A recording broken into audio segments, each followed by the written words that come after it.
ағылшын тілін үйренуді бастадыңыз, бірақ қалай сөз жаттау керек екенін білмейсіз. Көбіне менен адамдар келіп сұрап жатады, сөздікті алып адам бастап яға дейін жаттайын ба деген сияқты. Бір қызық не, бұндай жасауға болмайды, бұлай жасауға болмайды. Яғни мысалы сөздікті алдың, жаттадың деген дұрыс емес. Яғни бүгінгі видео сөзді қалай жаттау керек екенін үйренгісі келетін адамдарға арналады. Достар, сөз жаттаған кезде бірінші есте сақтайтын жайт, сөзді тематикаға байланысты жаттауымыз керек. Яғни, мысалы, туысқандық атауларға байланысты, тағам атауларына байланысты, немесе жұмысқа байланысты деген сияқты. Өйткені ол жерде белгілі бір жүйе болады, бір-бірімен байланыстырып жаттауға болады, мүмкіндік бар. Сондықтан да бірінші тапсырма, яғни, сондықтан да бірінші есте сақтайтын жайт, сөздерді тематикаға байланысты жаттауымыз керек. Достар, екінші жағдай, сөз жаттаған кезімізде сөз тіркестері арқылы жаттау өте маңызды. Сөз тіркестері арқылы жаттау. Өйткені көбіне бір қызықты дүние, адамдар сөз тіркестері арқылы жаттамай, көбіне сөздің мағынасын білмей жатады. Мысалы, бір ғана қызық айтайын, мысалы, get сөзін айтатын болсақ, мысалы, get up деген, яғни ояну деген мағынаны береді.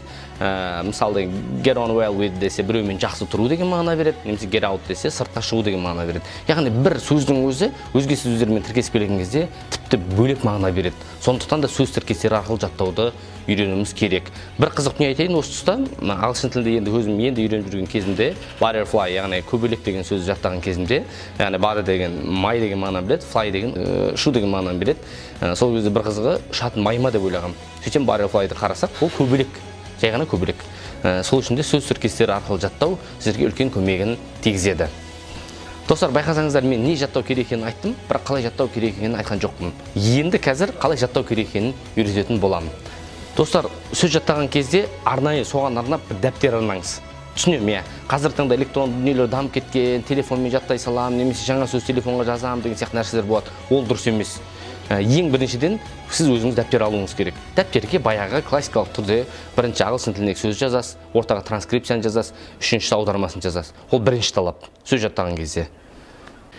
Достар, не үшін дәптерге жазу керек деген нәрсені ойлап жатқан боларсыздар. Себебі адам қолмен жазған кезде оның жаттауы оңайға соғады. Яғни жазылған нәрсені жаттау оңайға соғады. Сондықтан да жазып жаттауды үйреніңіздер. Және де екінші түрі жазып жаттағанның пайдасын айтайын. Жазып жаттаған кезде білмейтін сөздеріңізді черновикке 5 рет немесе 10 рет жазыңыздар. Сол кезде есте сақтау қабілеттеріңіз артып, сол сөзді жаттап аласыздар. Яғни екінші типс, яғни сөзді черновикке көбірек жазу, яғни жаттап болғаныңа дейін жазу. Достар, тағы бір қызық дүние, көбіне ағылшын тілін енді бастаған адамдарда көретінім, олар көп сөз білуі мүмкін, бірақ өте нашар оқиды, pronunciation-дер өте нашар болады. Мысалы, бір сөздерді соншалықты қате оқығаны өзге бір мағынаны береді, мысалы деген сияқты. Сондықтан да қазір не көп? Application, яғни қосымшалар көп, мобильді қосымшалар, сол мобильді қосымшаның көмегі арқылы сіз сөзді аласыз да, қалай дыбысталу керек екенін тыңдайсыз, және солай жаттайсыз. Яғни pronunciation-ды тыңдап, дұрыстап қалай сөздің произношениесі қалай болу керек, соны нақтылап біліп алу керек. Соның пайдасы өте көп болады. Яғни сөзді жаттаған кезде pronunciation дұрыстап жаттау керек. Тағы бір төртінші типсті айта кетейін. Көбіне мен өзім бір аз қолданғам, көп қолданбағам, бірақ көп адамдардан көргенмін қолданып жатқанын. Мысалы, үйдегі кез келген заттың үстіне соның стикерлермен, соның ағылшынша мысалы вариантын жазып қою. Мысалы деген қалай болады? Мысалы, бокал көретін болсаңыз, маг деп сыртына жазып қоясыз, чашка болатын болса, кап деп жазып қоясыз деген сияқты. Әр нәрсенің ағылшын тіліндегі атауын стикермен соның үстіне жазып қою. Яғни ол сіз қараған кезде сол заттың ағылшын тіліндегі нұсқасын білетін боласыз.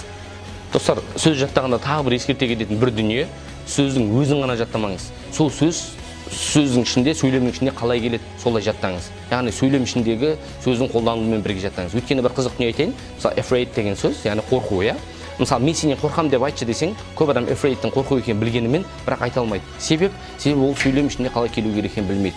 Мысалы, I'm afraid of you, мысалы, I'm afraid of you. Яғни мен сенен қорқам деген мағынаны береді. Мысалы, wait сөзі, wait деген күту деген мағына екенін барлығы біледі, бірақ мен сені күтіп жүрмін дегенде айтшы десең айта алмайды. Себебі wait сөзінің for тіркесімен келетінін білмейді. Яғни I wait for you, мысалы, I wait for you. Яғни мен сені күтіп жүрмін деген мағына беретінін білмейді. Достар, видео пайдалы болды деп ойлаймын. Егер сөз жаттауға байланысты өздеріңіздің ұсыныстарыңыз, сұрақтарыңыз болса, комментке қалдыруды ұмытпаңыздар.